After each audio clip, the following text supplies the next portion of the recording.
This is Health Unfiltered, the podcast where we cut through the bullshit and get honest about fitness, nutrition, and mental wellness.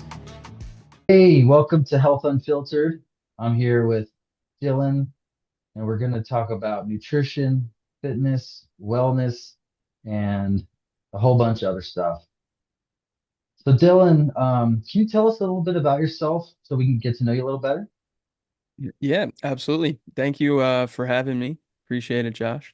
Uh, I am my name's Dylan. I'm 28. I live in South Florida. I'm a father. I'm a certified athletic trainer.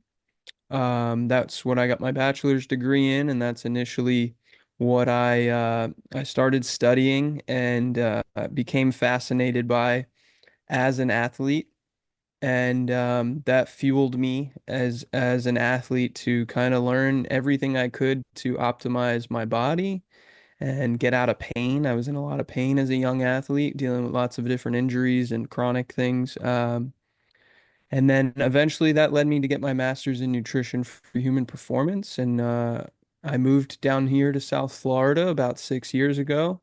Been here ever since, and I'm, self-employed and trying to help everybody I can with their health, with their wellness, with them just understanding their own bodies, really. And the name of my company and brand is Limitless Theory.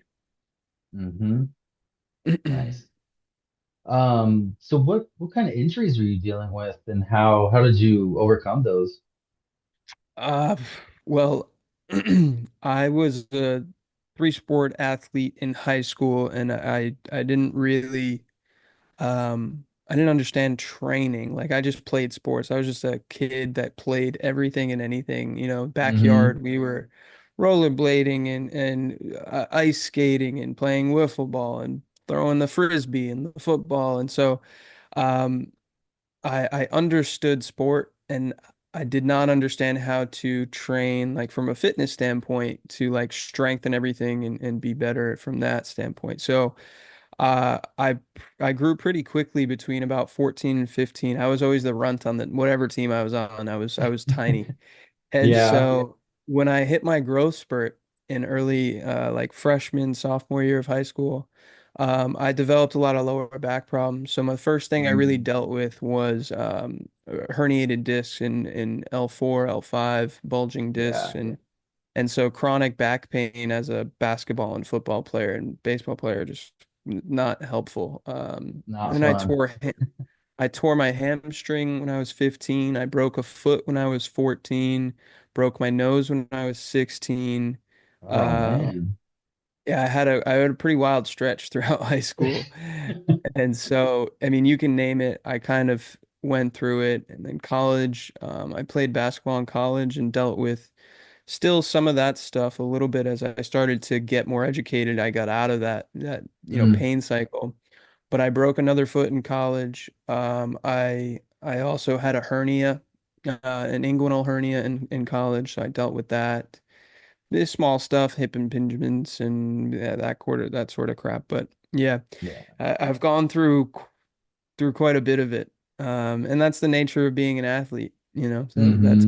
that's kind of the price you pay. Yeah, definitely. Yeah, I've dealt with back issues most of my life. When I was younger, I was in a car accident and it just, got worse from there. Hmm. And for a long time, I was going to a chiropractor and I was on medications for pain management. Yeah. Well, not at first, but then eventually the doctor's like, okay, this is a lot. Like they put me to the pain management clinic Hmm. and the Vicodin or whatever I was on wasn't cutting it. I mean, I was getting like Yeah. those shooting pains down my Yeah. legs and they put me on methadone. Wow. What age was that? This was probably like 16. Damn. Yeah, it That's was bad. that's And I would, sketchy. go to physical therapy once a week and I wasn't doing the physical therapy at home. Yeah. Now I know it's like you really got to put in the work. I mean, it's like working out. It's like you've got to Mhm. work hard to recover. And I didn't know that back then. And I got fed up with it. I was really constipated Hmm. from all those drugs, and I didn't like feeling so out of it all the time. And Totally. so one day I was like, fuck this. I'm just gonna go and fix myself. And I got a membership to the YMCA, and I started Nice. swimming every day. And That's that, awesome. Most people wouldn't make that jump, so that's huge. Swimming, we yeah, say one of the best exercises in the world, swimming. You hit everything and hmm it's low impact, you know? yeah, that low impact nature, and you can get your cardio in, and you can get, not much strength training, but you can really, build up your core. And Correct. that really helped me slowly start to build up my strength, and started working out, and I was able to overcome that. But sometimes it comes back. A few months ago, I was walking out of the bathroom, and I sneezed and I tweaked my back, and I'm like, this is welcome to 40. Yeah, that's not ideal. Yeah, And and that and was and I would argue that you could, I mean, there's plenty you could do to prevent most of that, right? But yeah. to some extent, our bodies get worn down, and pain cycles are cyclical in nature, right? So Hmm. when you do things, you fire together, you wire together, your brain remembers stuff, and Yeah. it can that quickly, your nervous system can just go back into fight or flight and Hmm. and hold tension wherever it wants to hold tension. So Yeah. What kind that of is tough. what kind of strategies did you use to heal your lower back, and maybe that you recommend to your clients? Um, if I had to, if I had to break it down in a very simplistic manner, it would be that you have to do some sort of soft tissue manipulation of some sort. Hmm. Whether that's foam rolling or, having someone do some sort of fascial, soft tissue work manually. You cannot get that nervous system to calm down really otherwise. Hmm. And I always tell people while doing that sort of tissue work, what you'll notice is your body immediately starts to basically go into that fight or flight. So when you hit a trigger point, right, in your muscle, and your whole thing like seizes up, and Hmm. you cease to breathe comfortably, your nervous system catches on that you're not breathing, and it just continues to hold that tension. So along with the tissue work, you have to learn to breathe and really get the nervous system to unwind and Mm. feel safe. And if you Yeah. never teach your nervous system to feel safe with pressure on that particular area or in Hmm. that certain position, it'll never, doesn't matter how many physical therapy exercises you do, it's never going to get back to that point. So that's step one is the relieving of the pain tension cycle and the nerve endings getting a chance to relax and kind of open up. And then secondary to that, you have to learn what movement patterns or positions you're weak in, right? And Hmm. most of the time we're like overactive in some things and we're underactive in others. And it's just our Yeah. brain, it's like our muscle brain ability to connect to certain things that we haven't done before. Very Hmm. simple example of that is if you eat with your right hand, is very easy. And then you try with your left and you're like, whoa, this is so hard. It's just Right. the tissue and the nerves in that area, they're not used to You getting haven't taught developed and those moving through. connections. Yeah, and so that's very much what happens. And we're a very our societal norms these days are you do one thing and you do it all day and then you Hmm. you do everything the same way all the time. So we just develop these patterns or these compensations where we're stronger in some areas than others. So you have to make up for those weaknesses, train for those weaknesses. So for me, Hmm. I had a very weak lower back. I had very weak hamstrings. Yeah. My I had very weak glutes, and all of those, talk to on the other side, the core, right? Those work Hmm. synergistically. And so if neither one of those is really active and communicating well, typically your core isn't stabilized. And so Yeah. that's I would say that was my biggest problem at that point.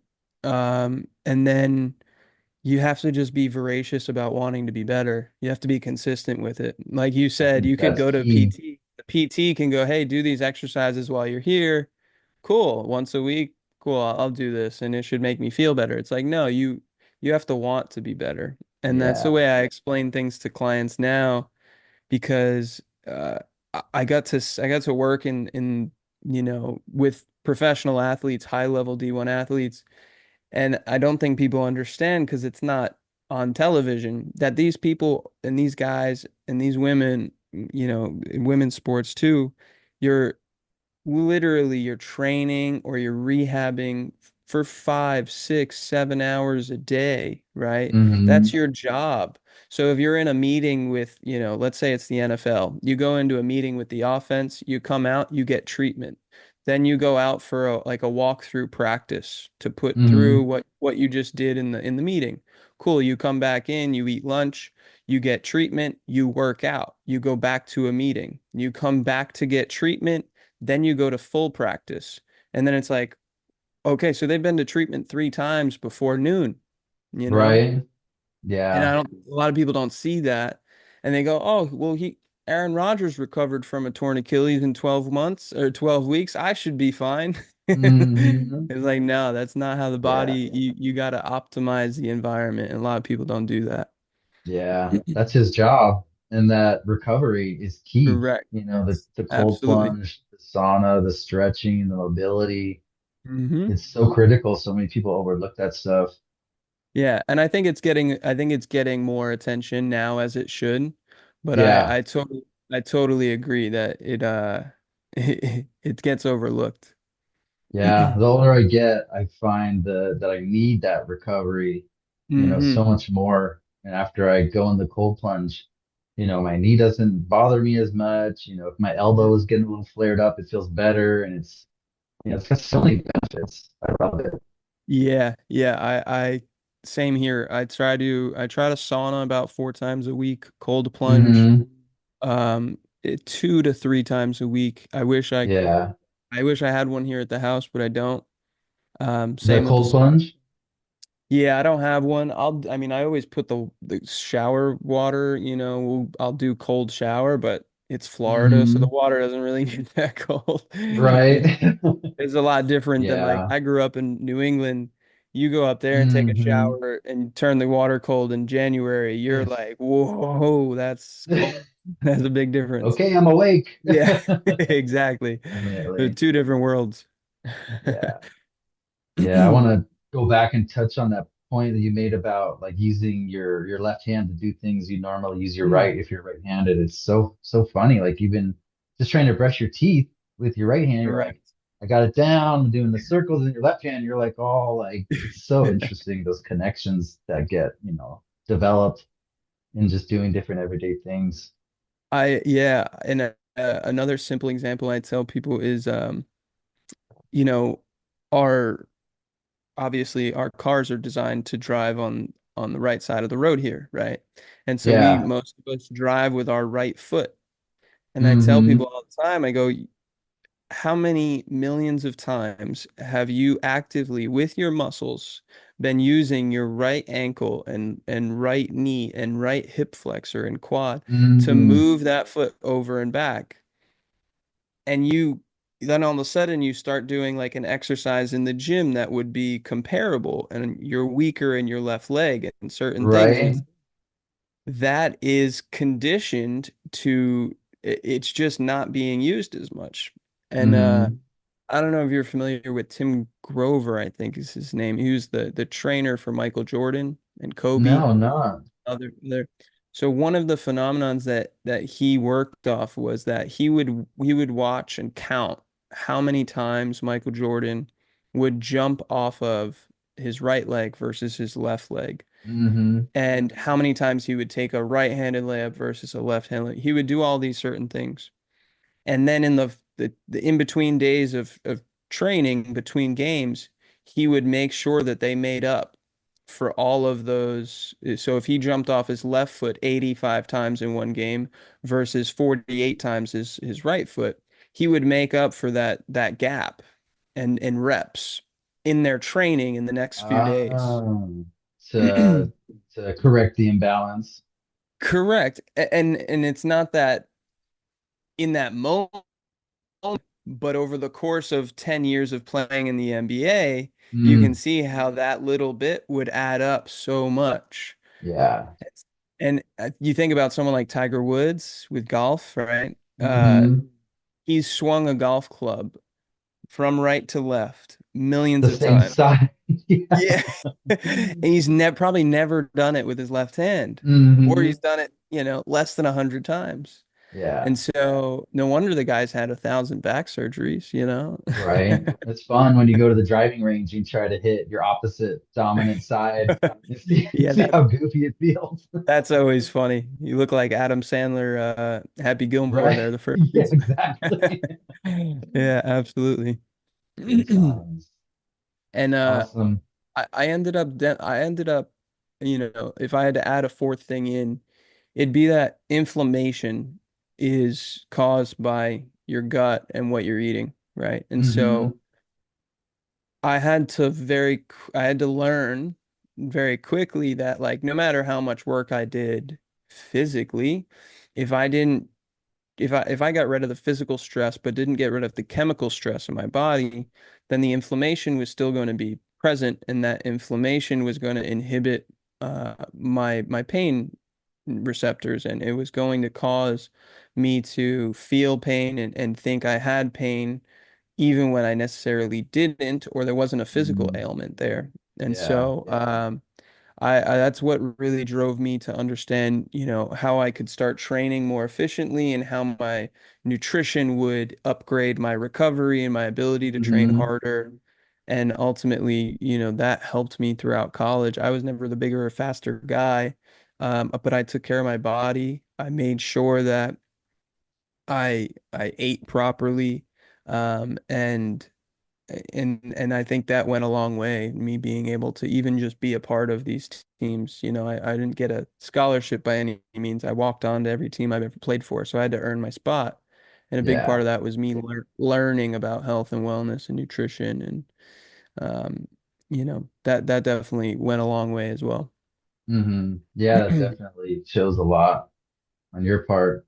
And that's a good segue to talk about nutrition.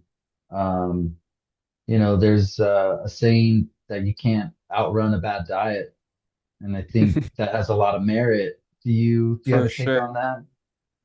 Uh, yes. Um, as we just mentioned, right? Inflammation is the root cause of all disease, and our inflammation comes from the gut, right? Because our immune system is what creates that inflammation, and blah blah blah. Our immune system's right outside the gut. Um, there's a lot to be said for you can't out exercise a bad diet, and and in particular, you you cannot deny the biological fact that the food that you put into your body is the exact construction material that your body is going to use in order to make your future cells. You make thousands of new cells every day in your body, right? Hmm. And you full new, layer of skin every 30 days, right? Uh, Yeah. y- your organs even replicate and completely over time wash out. And you could argue within a few months, you're almost an entirely new human. You have none of the same cells. And that's Hmm. obviously if your autophagy is working correctly and things of that nature, which is a whole nother Yeah. realm. But what you put in your body is the construction material that your body uses to make your future self. And if you wanted someone to build you a beautiful, gorgeous house and you gave them bullshit materials, would you expect a Mm, beautiful, gorgeous house? No. no. That thing will probably blow over in 20 mile per hour winds, right? So Yeah. that's how I've kind of learned to think about nutrition Hmm. from that Yeah. basic perspective. You are what you eat. You That's are that's what what they you eat. say, and it rings true. Absolutely. Yeah. Yeah. Absolutely. I was a victim of food addiction. Mhm. Growing up when I was a kid, like in high school, I think I would eat like a personal pan pizza and a bag of hot flaming Cheetos with Coke like every day for lunch. And I was Wow. like, that's like the worst thing you could do. Yeah, when you think That's about it like, now, yeah. when you But know what as you know I now, you go, how did I even function? Right. I mean, it was just like everyone else, just, participating in the standard American diet, just, going Hmm. along with the flow. And then you get older and you're hurting and taking longer to recover and having trouble, with your bowels. And yeah, That's a I, huge one. when I started taking care of my health, I started on the mental health side and then I started getting into exercise, but I realized that I had to change what I was eating. I was eating a lot of candy and junk food at night Hmm. and it just wasn't sustainable. And I slowly started changing that, replacing those junk foods with like fruits or other desserts that I would make with, like dark chocolate, just healthier options and I Yeah, slowly started changing my microbiome. And it's such an important thing. I This January actually I tried the carnivore diet, and that yeah. really helped me. I I'm was interested plateaued. to hear. Yeah, I had plateaued in my weight loss and my uh-oh, Dylan, are you still there? We lost Dylan, you guys. Let's see if we can get him back. Bear with me for a second. All right, I'm gonna pause the recording real quick. Oh, there he is.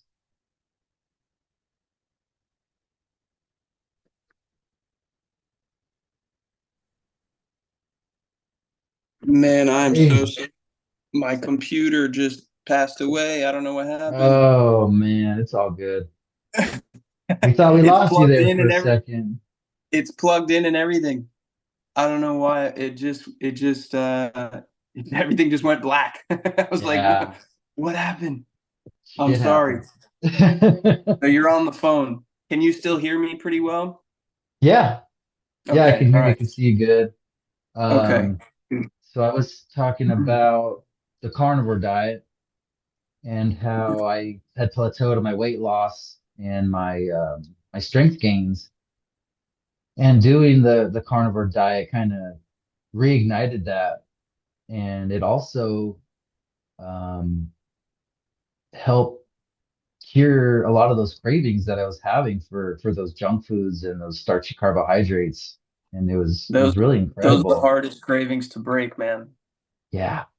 Yeah. Yeah, And and when it, I it get really is stressed out, I addictive. still crave them, but For sure. normally, I would argue I do as well. And it probably rings true for everybody to some extent, right? But you build up this callus of like discipline to be able to say no, right? And the more you say no, the easier it gets.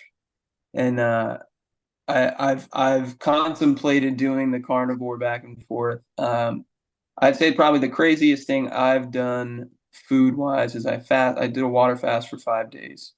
oh Um, wow. Water only with Hmm. salt. It's the Yeah. only thing I consumed for 130 hours. Wow. Um, How'd that go? it was pretty wild. I did it from it was New Year's in 2019, I believe. No, 2019 or 2020. Hmm. Um, and so I fasted, yeah, 5 days. It was Monday through Friday. I ate Friday night and I hadn't eaten since Sunday night. Wow. Um, and it was interesting. I went through some highs and lows. I worked the whole time, and at that time, I was doing mostly personal training and group classes. And so I was like teaching group classes and getting like delirious at some point. Oh man. I lost quite a bit of weight, and I'm not a big guy, but Hmm. my whole midsection just like hollowed out. Wow. Um, it was interesting because you had those fluctuations. Like day 4 in the middle of the day, I was the happiest, most vibrant, like energetic. Like I was like, oh my gosh, this is great. And all of a sudden, like that night, I was like, I'm going to bed, you know? Hmm. I could not. Um, I I've done 72 hours since, and a lot of 24, maybe 30 hours. But I've contemplated doing, the carnivore diet, and I think what you would agree with is most of it comes down to starving out the bad bacteria in our gut, right? The ones Yeah. that are giving us that craving, the ones that are telling us, "Hey, eat more of this." They're sitting on your left shoulder, like, "Yeah, yeah, go for the dessert," right? Hmm. Like the little Uh, devil on your shoulder. yeah, exactly.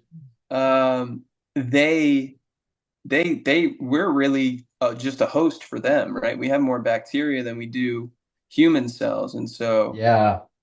as you mentioned, and as I was talking about before, it's like if you don't prioritize diversity and a resilient microbiome that's consistent of good bacteria and more good than bad, you're just susceptible to inflammation, to immune system dysfunction, and with those two things, basically everything under the sun, right? Every Hmm. from inflammation and lack of immune resilience, you name any disease, it's basically because of that as a root cause. Yeah. Yeah, it's incredible what fasting can do. I usually do intermittent fasting, and the longest I fasted was 24 hours. Nice. But there's so many benefits, and I recently was learning how after the 3 day mark, your body starts producing stem cells, and you can Hmm. start healing injuries, and it's so incredible. Yeah, that's an under talked about one. As we were talking about the healing process before, Hmm. um, my buddy who was on my podcast, Panther, who he's a very interesting guy. I'd recommend if you have some time. We did like a 3 hour podcast together, and he's very driven. He was a college track athlete, and he's more in the realm of like bodybuilding now, and Hmm. super disciplined guy. He was the one that got me to do the 5 day fast. We did it together, no, from a distance, Wow. but we kind of helped each other through it. Yeah, kind of accountable, holding each other Yeah, accountable. accountability partner, exactly. And Nice. he, man, he dives into all that stuff, and he talks about particularly how he used it to help himself heal while he was training for the Olympics a few years ago. And it's a really interesting story, but I think that's under talked about. And the dare I say, the ability for it to kill and replenish and get rid of these senescent cells, these zombie cells, which eventually turn to what we know as cancer, right? Hmm. And all forms of it. So yeah, I think it's underused. I think I probably even don't do it enough at this point in stage of my life, and I could afford to do it more, and I think more people could. Um, but if you're on the standard American diet and you just go, well, I'm just going to start fasting, that's probably also not a great idea. Like just start with eating better quality food and then move your way Yeah, right. Or even just a shorter fast. Correct. Yeah. Just skipping Shorten your breakfast eating or window. something. Hmm. Yeah. Yeah.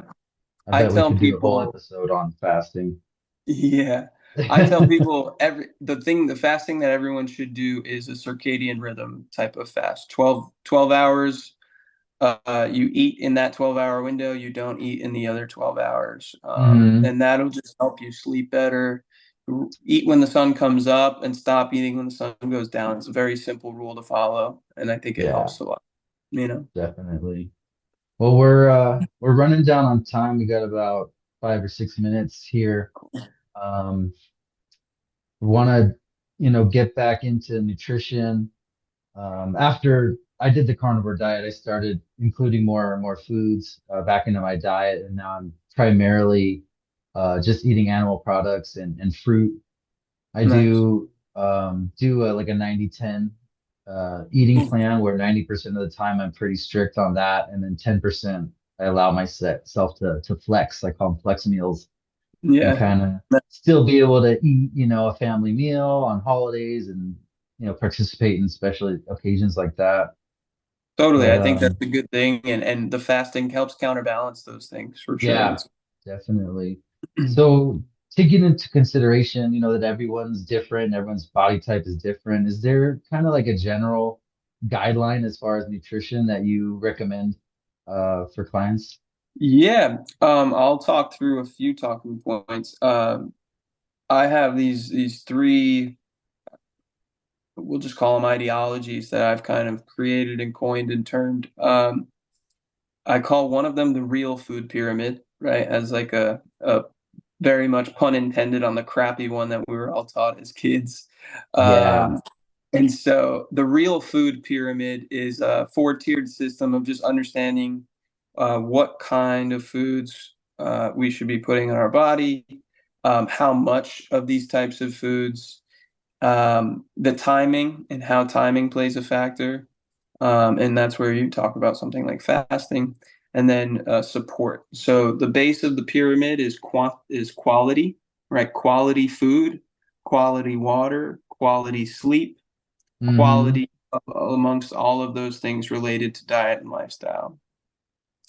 The second tier would be quantity, right? And this is talking about how many calories should you take in, how many macros, um, how many different fermented foods are you eating, Yeah. how many different forms of fruits and vegetables in terms of like color, right? How many grams of fiber do you eat per day?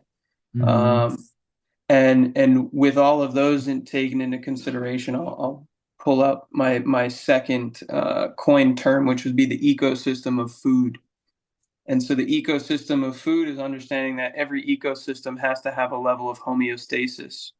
And so if you were to Yeah. look at a big pie chart and we were to look at it like it's an ecosystem, um, if at any point you completely cut out certain food groups or certain colors in your diet or certain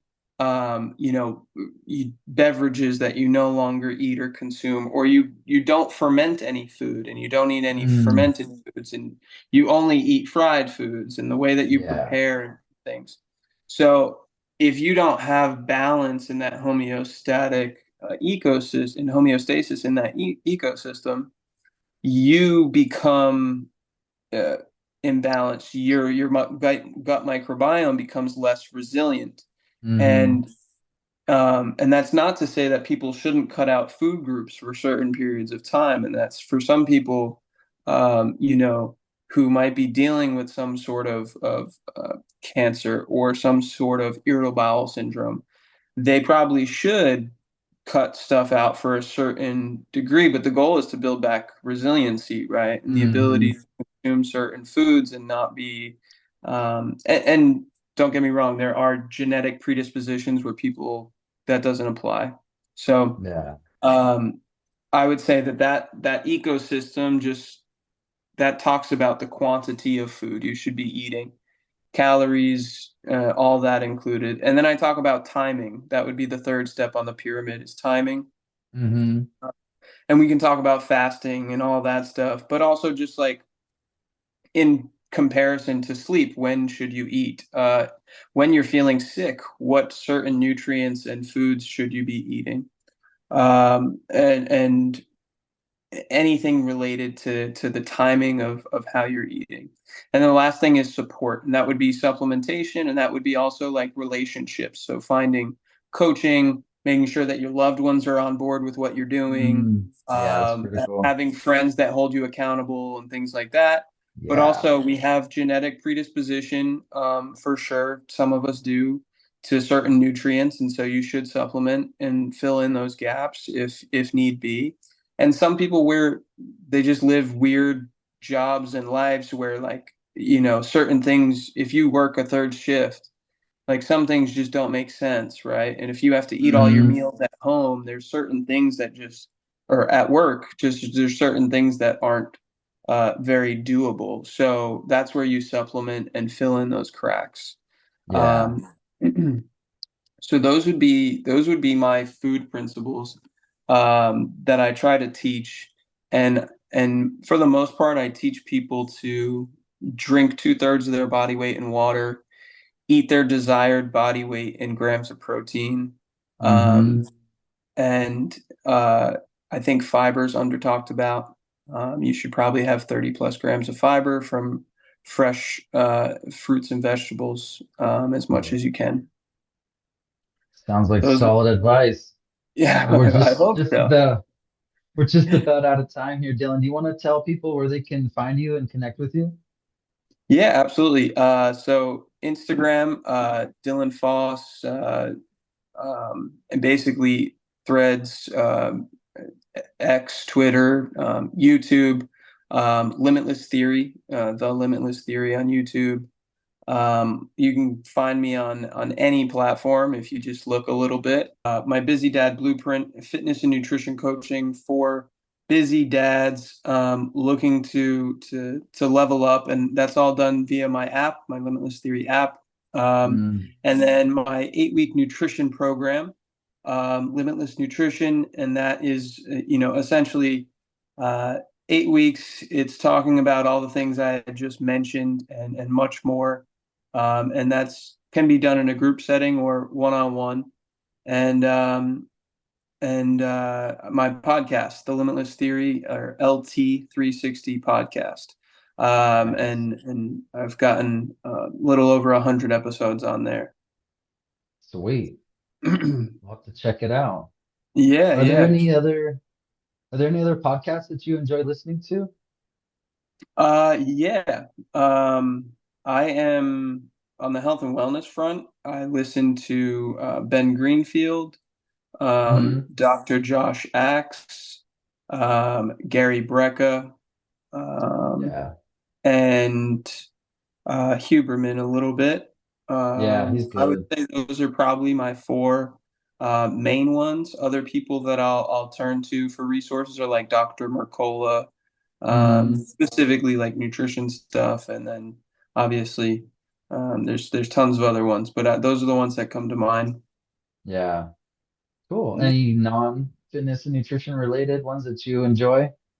Well, I definitely listen to Rogan for his wide variety of Oh yeah. The crazy guests. JRE. Yeah, yeah, the JRE. I listen to a lot of audiobooks, and sometimes I'll listen to like finance podcasts and things of that Mm, nature. But it's mostly health and wellness. If not, it's like some sort of mental improvement, how to level yeah. up mentally. That's kind of where the Right. direction I go in. Nice. Yeah, I like to balance flip between health and wellness and kind of more like entertainment podcasts. Sometimes it's like too much. Like I don't want to learn right now. I just want to Yeah, listen to something while I'm doing something else. And for sure. Comedy, um, you a comedy fan? yeah, Yeah, definitely. there you I go. love So Kill Tony. yeah, there you go.